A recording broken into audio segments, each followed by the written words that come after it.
MVP type performances so that they don't get unmotivated to go after it again. Swings and misses here, chasing a breaking pitch and a strikeout for Jeffries to begin things.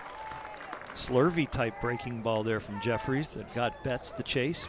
Attacked him with 2 fastballs, 1 away, 1 up, and then finished him with the breaking ball. First game, how about a little something for the effort? I know. Swing and a miss for strike 3. Throw from Barnes.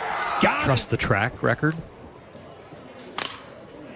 Beatty yanks one right side. Off of the glove of a sliding attempt from Pinder and through. On a 3-1 pitch. Yanks a line drive down the line. Base hit for Rios. Reed over to grab it. Beatty's headed for the plate. Throw is there. He's out. Buddy Reed with an outfield assist. Rios takes second. Great throw by Reed. That's a nice line drive hit. They've got him played to pull. This is usually down the line for a double, but now with all the data, they've got Rios to pull. So Beatty with a good jump at second, but this is not just your typical ball down the line, score easy. He gets thrown out because of the great positioning and accurate arm of Reed. Dropping workload when you weren't even hurt. Sharp ground ball could be 2. McKinstry, Seager, double play. At third, Peters at second. Dodgers trying to get on the board first here in game 1 of spring training. Payoff pitch to Seager. He is lifted into center field. Laureano coming on. It falls in front of him. Base hit. McKinstry in to score. Peters stops at third, and Corey Seager's driven in the first run of the spring.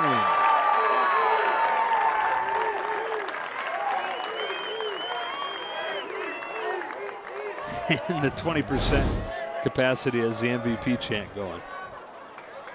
Well, last year we got to hear the players through the field mics, a lot of the conversations and things. This year it looks like anybody who's a loud fan is going to have a microphone to use. And an 0-2 for Musetta. In there for strike 3. Exception. Grounder right side. Rio shifted over there, has it. Nice pivot. Guns to second one. In and out and going back to the on-deck circle. Big bouncer to second. Bush does charge this one. Throw to first in time and a nice play to get out number 2, but the A's tie the game as Canna scores from third. More aggressive on this one, Bush was. Yep. He's going to charge this one all the way, and his only play is to first. He knows that. And there's no way you're going to think about slowing down or laying back on that one unless you're just going to give up. Shot to third and caught with a backhand by Sheldon Noisy against his old team. Came over to the Dodgers in the Adam Kolarek deal just a few weeks ago. Makes a nice play to save at least a couple of runs right there. Tied at 1 after 5. I feel like I'm in a college doubleheader. That ball is hammered to left center field. Did he break it through the wind? He did. Home run, Matt Davidson.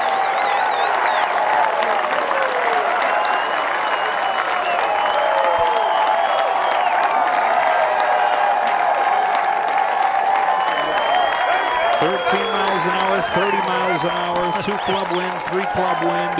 It didn't matter. He pummels a home run to put the Dodgers in front in the 7th. 2-1 Dodgers, bottom of the 7th. Last chance for the A's, and strike 1. Swinging and missing. Grove quickly ahead 0-2. 0-2. Breaking ball falls out of the sky to get him. 1 away in the 7th. A's play. And Trevor Bauer, reigning Cy Young Award winner. Buddy Reed with the bases empty and 2 out. Off-speed pitches in there. Strike 1 from Grove.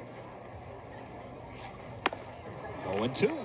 It's been a nice mix of pitches in the neighborhood of 10 to 15,000. He chases a fastball up, and Grove with a strikeout. Finish off a 2-1 win for the Dodgers here in the spring open. First win of spring training. I know it feels good to have that under the belt. What did you take away from this game? Yeah, I think just to kind of get guys back to playing as far as position players, taking taking a couple at bats, getting their feet under them, logging some innings defensively. And on the pitching side, we saw 6 different pitchers today, and just kind of seeing how these guys responded to big league games. So a lot of good takeaways. And what can you say about just the defensive game out here today? Yeah, you know what, I thought we did some good things defensively. I liked a couple of the double plays. I thought Rios looked good over there. I thought the catchers did a nice job back there. So really good, clean baseball. Now tomorrow you've got Trevor Bauer pitching. What are you looking to see from him in specific on his debut?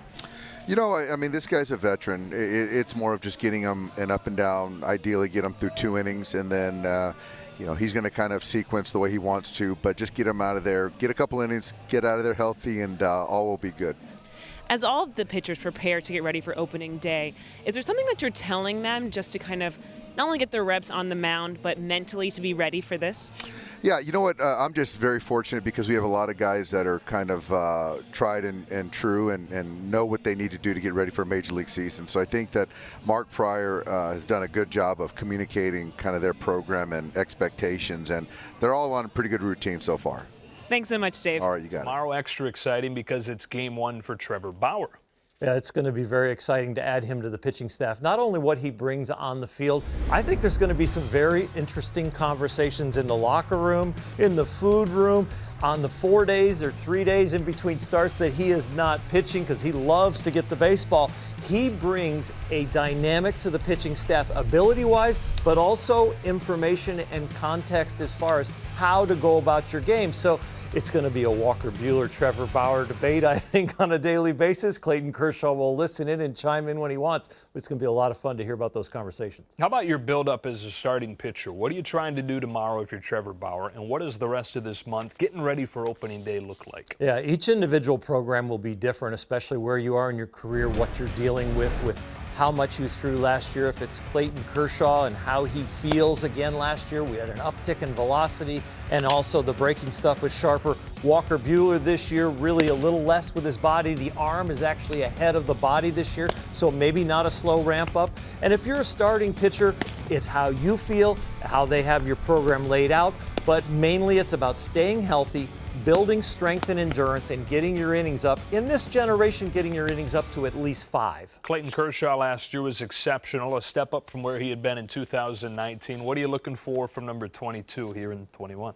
You know what? We have always been very interested in how is Clayton Kershaw's health. Is it a back? Is it a shoulder? Is it an elbow? What's going on? Is he going to be able to make all his starts? He comes into this year coming off an exceptional year, a world championship, and I think the question marks have been removed from Clayton Kershaw, and I think I'm still looking for a possible uptick in his numbers again, and I think he'll be right there in the Cy Young race, maybe 30 to 33 starts, and then depending on what's going on with the record for the Dodgers, do they need him to really press through the end of the year, or are they able to rest him and go through, a long playoff season again?